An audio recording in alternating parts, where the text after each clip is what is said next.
3 դեկտեմբերի 7-ին Գյումրիի Սուրբ Աստվածածի Մայր եկեղեցում 7 վերքում Նիկոլ Փաշինյանը կրկին կիրակնօրյա պատարագի մասնակցեց։ Պատարագիչը ոչ տեղի հոգևոր ծառայության կարգված քահանան էր, ոչ Շիրակի թեմի որևէ մեկ այլ քահանա, այլ շրջիկ մեկը, որ համաձայնվել էր Նիկոլ Փաշինյանի օրակարգով պատարագ մատուցել, ասել է, թե զեղչել վեհափար Հայրապետի անունը։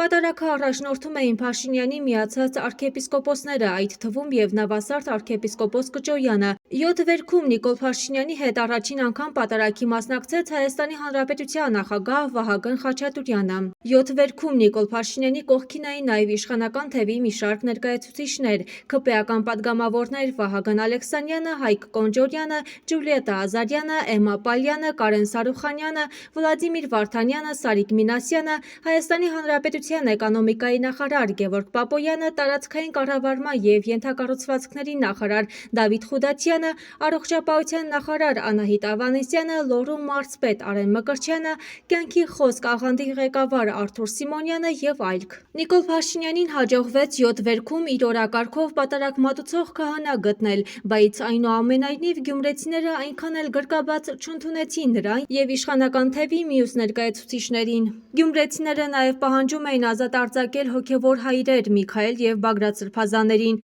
Ազատություն սրբազաններին! Ազատություն սրբազաններին! Նշենք, որ եկեղեցին ամբողջապես շրջապատված էր մեծաթիվ ոստիկանական ուժերով։ Պատարագի ավարտից հետո Նիկոլ Փաշինյանը ֆեյսբուքյան իր էջում գրառում կատարեց, առաջարկելով յուրաքանչյուր պատարագի միջմեկնարկը եկեղեցիներում 10-55-ին հնչվի Հայաստանի Հանրապետության պետական օրհներգը, իբրև պահպանելով վերին և ներքին պետությունների կապը։